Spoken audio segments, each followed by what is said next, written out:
ကဲကျွန်တော်တို့ရဲ့နိုင်ငံတော် brand ရဲ့အကောင်းဆုံး flagship phone series ဖြစ်တဲ့ Xiaomi 17 series ကတော့အခုလိုတွေပဲမိတ်ဆက်သွားတယ်။တိကျတဲ့အတိုင်းပဲဒီ Xiaomi 17, Xiaomi 17 Pro, Xiaomi 17 Pro Max ဆိုပြီးတော့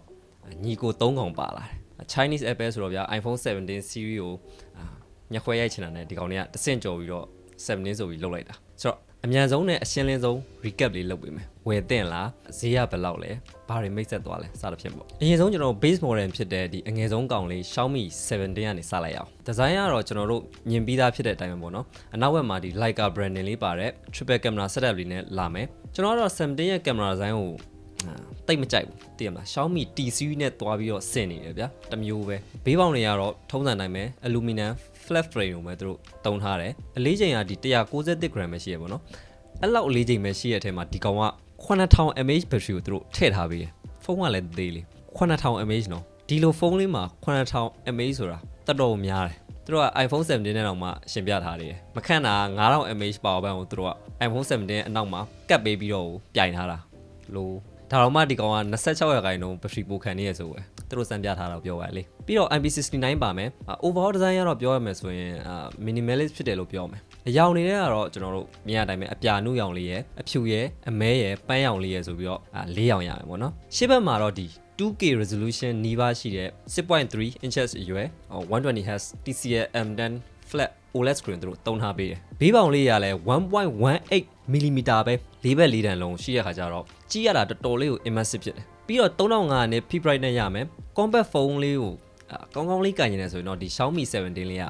ကွက်တိတော်တော်လေးမိုက်တယ် performance ပိုင်းကတော့တိကျတဲ့အတိုင်းပဲ Qualcomm ရဲ့ဒီ Snapdragon 8 Elite Gen 5ကိုတို့တုံးလာတယ်အရင်တို့8 Elite ထက်ဆိုရင် overall performance ပိုင်းမှာ23ရာခိုင်နှုန်းလောက်ပိုမြန်လာမယ်20ရာခိုင်နှုန်း efficiency ပိုကောင်းမယ်ပိုကျန်းတာဒီ ray tracing performance မှာအရင်ထက်ဒီကောင်25ရာခိုင်နှုန်းတော့ပိုကျန်းလာတယ်ဆိုတော့ gain တွေပါဆိုရင်တော့ share ပေါ့နော်ပြီးတော့ Viva ချိန်မှာစနစ်လည်းပါတယ်ဆိုတော့ cooling စနစ်လည်းကောင်းမဲ့ပုံပါပဲလေကင်မရာပိုင်းကတော့50 megapixel triple camera setup နဲ့လာတယ် main camera ကတော့ဒီ Light Hunter 950ဆိုတဲ့ sensor ကိုသူတို့သုံးထားပါတော့ sensor size က 1/1.31 inch ဆိုတော့ sensor size ကအရင်မကြည့်အောင်မှဒီ phone size နဲ့ဆိုရင်သူတို့တော်တော်လေးကောင်းတဲ့ sensor ကိုသူတို့ထည့်ထားပေးလို့ပြောမယ်နောက်နှလုံးကတော့နောက်ထပ်50 megapixel ultra wide ရယ်50 megapixel 2.68 telephoto ရယ်ပေါ့ပုံထွက်တွေကလည်းသူတို့ပြထားတဲ့ပုံစံအရဆိုရင်တော်တော်ကောင်းတဲ့ပုံတွေကိုထုတ်ပေးနိုင်တယ်သူတို့ပြသွားပါလေကိုယ်တိုင်တော့မစမ်းကြည့်ရဘူး portrait ပုံတွေကလည်းတော်တော်မိုက်တယ်ဒီ selfie camera ကတော့ဒီကောက်မှာ32 megapixel ပါမယ်ရောက်လာရင်တော့တကယ်မိုက်ကျွန်တော် review လေးလုပ်ပေးမယ်ဈေးနှုန်းအနေနဲ့ဒီကောင်က4499 yuan ကနေစမယ်မြန်မာငွေရတော့ကျွန်တော်ဒီမှာပြထားပေးမယ်နောက်နှလုံးကတော့ထုံးစံတိုင်း Pro နှစ်ကောင်ပေါ့လေ17 Pro ရယ်17 Pro Max ရယ်တိထားအတိုင်းပဲကျွန်တော်မြင်ထားပြီးတဲ့အတိုင်းပဲအနောက်ဘက်မှာသူက display တွေထပ်ပါလာတယ်အရင်ကျွန်တော် Xiaomi Mi 11 Ultra ကိုမှသူက full display ပုံစံဖြစ်သွားတဲ့ပုံစံလို့ပြောလို့ရတယ် iPhone ကိုခိုးထားမှာမဟုတ်နော် iPhone ကခိုးတာသူခိုးကိုခိုးပေါ့ဗျာထုံးစံတိုင်းဒီ AI နဲ့ဒီအနောက်ဘက် display မှာစိတ်ကြိုက် widget တွေ wallpaper တွေထားလို့ရမယ်ပြီးတော့ဗျာကြည့်ရတဲ့အတိုင်းပဲ selfie camera ကိုကျွန်တော် main camera နဲ့ရိုက်လို့ရမယ်ဆိုတော့ quality ရန်ကောင်းတဲ့ selfie ပုံတွေရမယ်ပေါ့ game ဆော့ကျင်လို့ရှိရင်လည်းသူတို့တက်ထုတ်ထားတဲ့ cover နဲ့တက်ပြီးတော့ဆော့လို့ရတယ်ထားတော့ကြာလာပဲဒီနောက်ဘက် display မှာ game ဆော့မှာဒါမှဆော့ကျင်မှာဘာလို့မလဲ cover ရဲ့ဈေးကတော့299 yuan ကျမယ်သူကတော့အယောင်နေနဲ့ဆိုရင်အမဲရယ်အဖြူရယ်နောက်ခင်းရောင်လေးရယ်အစိမ်းပုတ်ရောင်လေးရယ်ဆိုပြီးတော့၄ရောင်ရမယ်အစိမ်းပုတ်ရောင်လေးကတော့တော်တော်လေးလာတယ်ကျွန်တော်ကိုင်းကျင်တယ်အစိမ်းပုတ်ရောင်လေးကတော့ Pro ကတော့ 8mm ထူပြီးတော့192 gram လေးမယ်6300 mAh battery ပါမယ် UO 17ထက်တော့သူကနေတာပေါ့လေရှေ့ဘက် display ကတော့17 Pro မှာ6.3 လက်မှရှိတယ်ကင်မရာကလည်း50 megapixel triple camera ပဲဒါပေမဲ့ main camera မှာကျတော့သူက Light Hunter 950L ဖြစ်သွားတယ်ပို့ပြီးတော့ကောင်းတဲ့ sensor တို့တုံးထားပါဘောနော် 17 နဲ့ပိုကောင်းတယ်ပေါ့ဒီကောင်းရဲ့ telephoto ကဒီ 5x optical နဲ့ 10x optical quality zoom ရမယ်လို့သူတို့ပြောတယ်သူတို့ပြထားတဲ့သူတို့ test shot တွေကြည့်ရလောက်ကတော့တကယ်မိုက်တဲ့ပုံတွေဒီကောင်းရဲ့ camera ကနေထုတ်ပေးနိုင်တယ် dynamic range တွေ share ကောင်းတယ်ဒီ subject တွေကိုကျွန်တော် against the light ရိုက်တဲ့အချိန်မှာလဲသူတို့နီးပညာ Lofix ဆိုတဲ့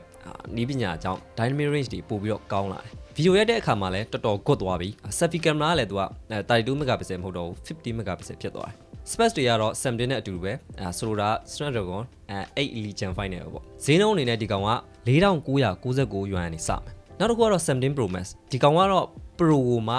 size ကြည့်လိုက်တဲ့သဘောပေါ့နော် screen size ကလည်း6.3 လက်မကနေ6.9 လက်မဖြစ်သွားမယ်နောက် screen size ကလည်း ဟိုကောင်းမှာ1.66လက်မနဲ့ဒီကောင်းမှာ1.86လက်မဖြစ်သွားမယ် Xiaomi 17နဲ့ဒီ Xiaomi 17 Pro Max နှစ်ကောင်လုံးရဲ့ display တွေကိုဒီ Xiaomi ရဲ့ Dragon Crystal Glass 3.0 နဲ့သူတို့ကာကွယ်ပေးထားတယ်ကြော်ညာကိုကြည့်ရတော့ကတော့တော်တော်အကျန်းခံမဲ့ပုံပဲကင်မရာပိုင်းကလည်း50 megapixel triple camera ချင်းအတူတူပဲ battery ဘိုင်းမှာတော့ဒီကောင်က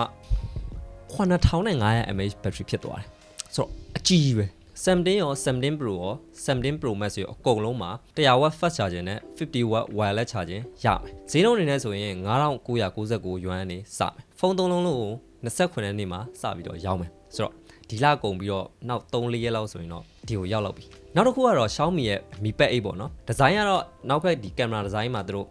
ring လေးအဲ့နားလောက်ပဲနည်းနည်းပြောင်းသွားတယ်ထုံးစံတိုင်းပဲ17.2လက်မအရွယ် 3.2K 144Hz LCD display နဲ့ပဲလာမယ်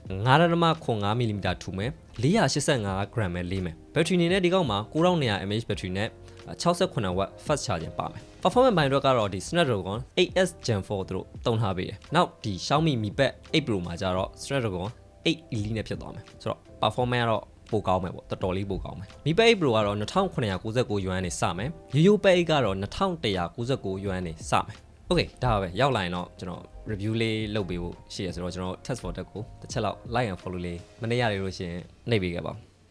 Okay ကျွန်တော်နောက် video မှာပဲပြန်တွေ့ကြတာပေါ့